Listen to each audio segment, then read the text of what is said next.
Sebelum kami terima kebenaran firman Tuhan, kami akan menyerahkan anak Sylvia dalam tangan Tuhan. Tuhan memberkati supaya doa-doa kami dan juga orang tuanya didengar oleh Tuhan. Kami percaya generasi ini harus didoakan sejak awal. Setelahnya Tuhan, kami percaya tangan Tuhan yang kuat, penyertaan Tuhan akan memberkati seumur hidupnya Tuhan.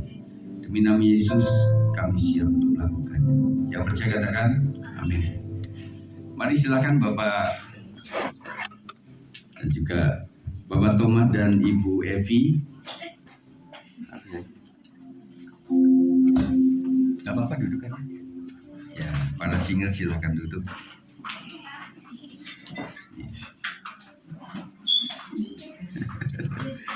Puji Tuhan ya.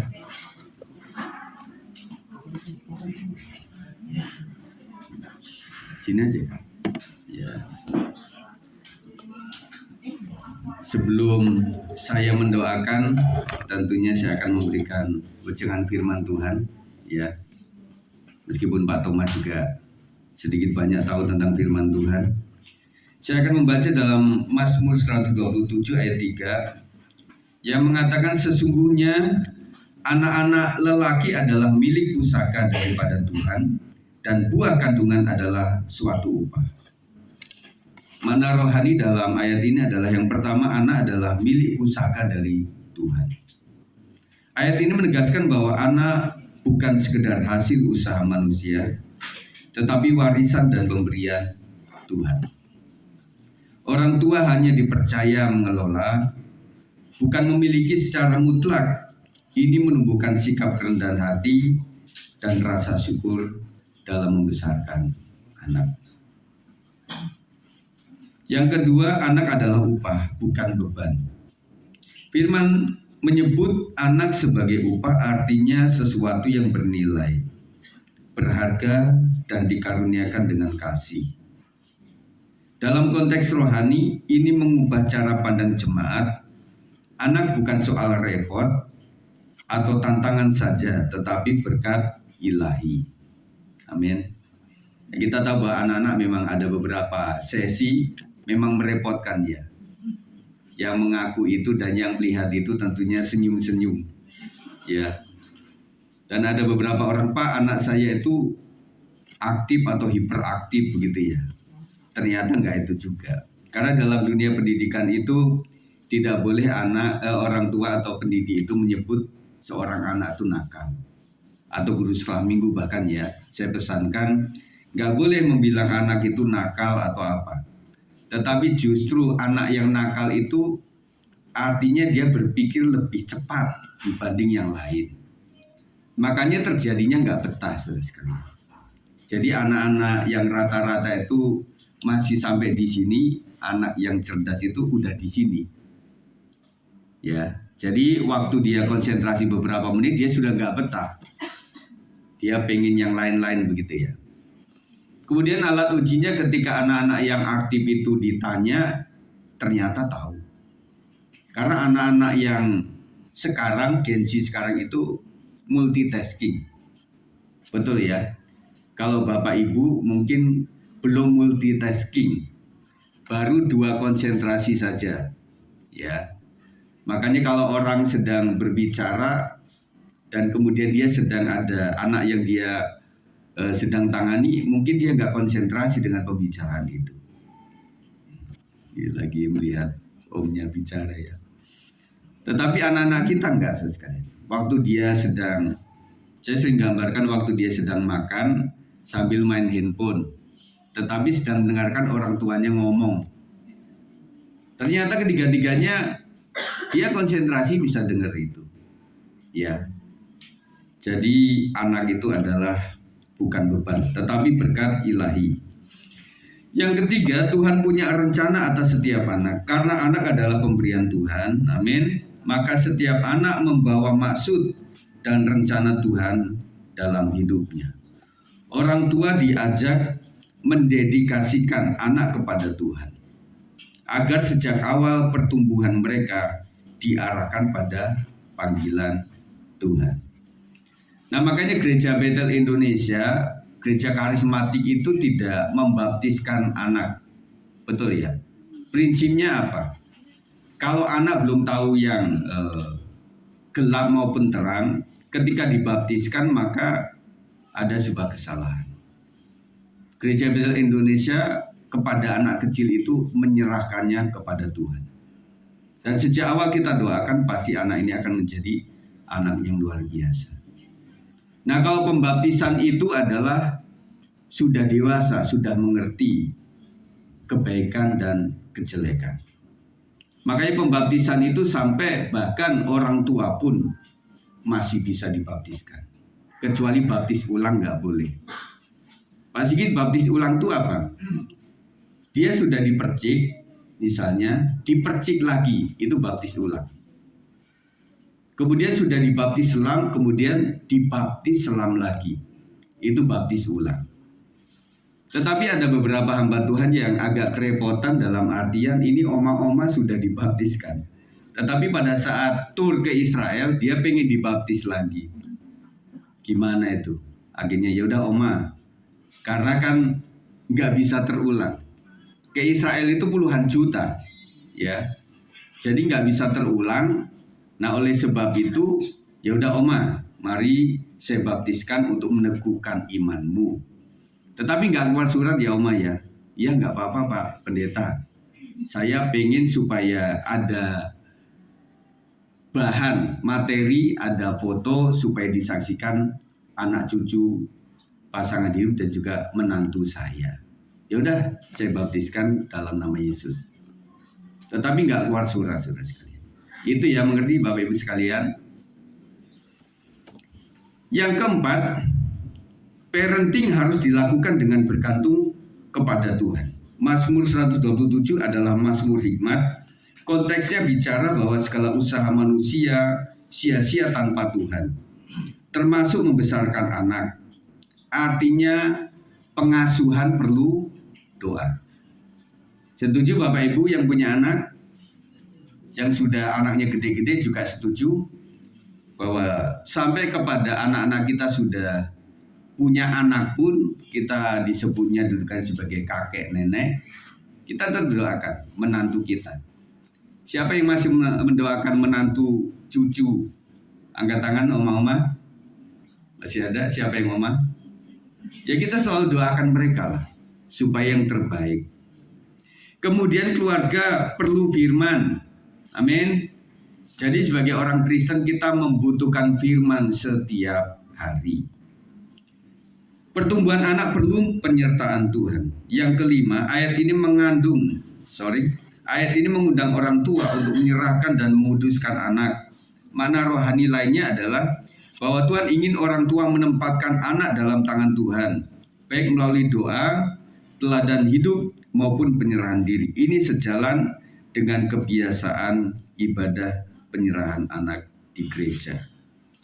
Yang terakhir adalah Amsal 22 ayat 6 mengatakan, didiklah orang muda menurut jalan yang patut baginya, maka pada masa tuanya pun ia tidak akan menyimpang daripada jalan itu. Jadi tugas orang tua adalah sejak muda adalah mendidiknya, ya. Karena anak-anak muda itu masih labil, saudara sekalian, masih mencari identitas. Kita melihat bahwa ada anak yang pengen kursus menari, baru 1 bulan dia pengen kursus bahasa Inggris, baru sebulan lagi pengen kursus main drum, kemudian pengen punya band dan sebagainya. Dan ketika kami menjadi guru itu pelajari kenapa anak-anak seperti itu ya. Nah ternyata pada saat anak pengen mengubah lesnya itu, dia habis nonton band di panggung, saudara. ih keren tuh jadi pemain drum kayak gitu ya. Dan keren jadi pemain bass seperti itu. Kemudian ada koreo, pengen menari juga kayak dia. Jadi anak-anak tuh pengennya seperti itu, saudara. Jadi makanya gampang berubah. Jadi suka senyum, saudara sekalian. Ya puji Tuhan.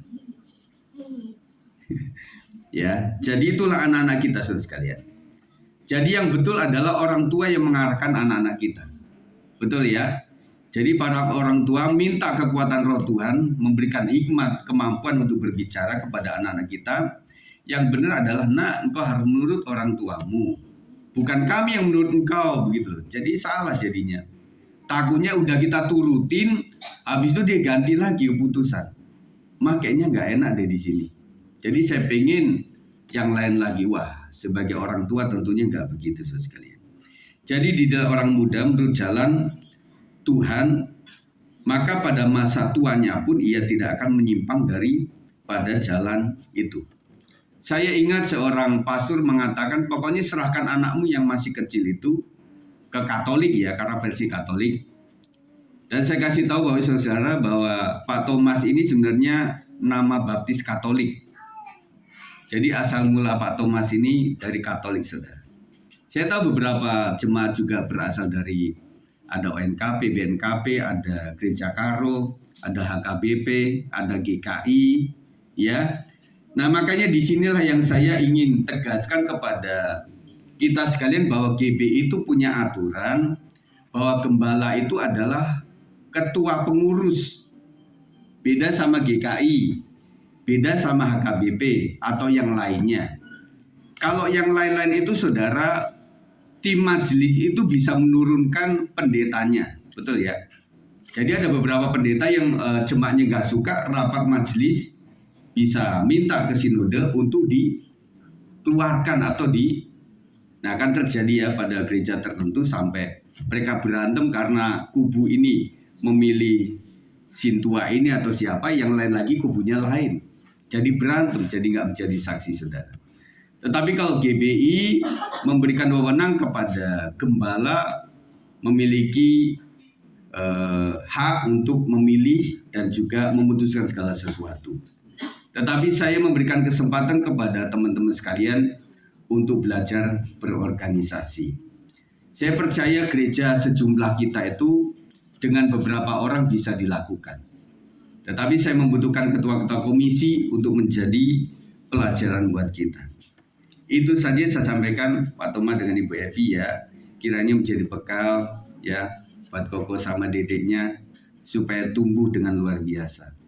Kalian luar biasa. Nanti Bapak Ibu sekalian saya undang atas nama keluarga Pak Thomas. Nanti setelah ibadah, setelah doa berkat, nanti silakan untuk tinggal sebentar karena akan merayakan ulang tahun Kokonya. Tepuk tangan dong. Ya, bersyukur ya. Dan setelah itu kita akan dijamu dengan makan siang. Jadi makannya sudah tenang saja ya. Kalau misalnya perut lapar, tunggu saja waktunya. Itu saja saya sampaikan. Dan kemudian untuk data penyerahan anak dilakukan di GBS 56B Depok pada hari Minggu 16 November 2025 oleh Pendeta Yohanes Sigit Parto STH. Nama anak Xavier Elvano Saluku. Tempat tanggal lahir Depok 31 Januari 2025. Jadi tahun ini juga. Nama ayah Aruziduhu Saluku. Ya, kayak nama Jepang ya. Aruziduhu Saluku. Nama bapakmu unik ya. Nama ibu Evi Priska ya. Kalau saudara susah menyebut, panggil saja Pak Thomas gitu ya. Ya puji Tuhan, itu saja saya sampaikan dan kiranya menjadi berkat bagi kita sekalian. Kita akan mendoakan ini. Mari bisa berdiri. Ya. Mari semuanya angkat tangan saudara sekalian. Saya akan mendoakan singkat. Ya. Kami mendoakan Xavier ke dalam tangan Tuhan. Kami percaya di usia masih bayi ini banyak hal yang sudah terjadi pada anak ini. Kami percaya memberikan kekuatan kesaksian yang luar biasa. Jadilah engkau menjadi anak yang baik, penurut nantinya, dan dijauhkan daripada kecelakaan, dijauhkan daripada segala sesuatu yang tidak baik, segala roh maut, kecelakaan, operasi apapun dihancurkan, dihindarkan dalam nama Yesus Kristus. Dan kiranya Xavier sehat tubuh jiwa rohnya. Dan kami mendoakan orang tuanya, ke dalam tangan Tuhan, menyerahkan Pak Thomas dan juga Ibu Evi supaya menjadi orang tua yang baik, yang sudah mengalami berbagai hal untuk anak tercinta. Dan kiranya hikmat marifat daripada Tuhan menyertai engkau menjadi orang tua yang betul-betul mendidik dengan secara firman Tuhan, takut kepada Tuhan, dan dibekali iman yang luar biasa. Wariskan iman kepada anak-anakmu, dan kau akan menuai pada akhirnya memiliki anak-anak yang takut akan Tuhan. Dan saya percaya ketika anak-anak cinta Tuhan, takut kepada Tuhan, maka masa depannya akan diberkati oleh Tuhan. Berkat Tuhan limpah atasmu, dan berkat juga buat pokoknya. Tuhan akan memberkati luar biasa dalam nama Yesus. Di ulang tahun yang ke-6 ini diberkati engkau luar biasa. Amin. Kiranya Tuhan memberkati keluarga ini dalam nama Yesus. Hamba berdoa. Yang percaya katakan amin. Selamat ya, Pak. Silakan duduk, Pak. Ininya dulu, Pak. Oh iya, maaf. Dari gereja kita ada akte penyerahan anak yang akan disahkan perwakilan gereja oleh pendeta Poniman. Silakan diterima ya, Pak. Tuhan berkati. Iya.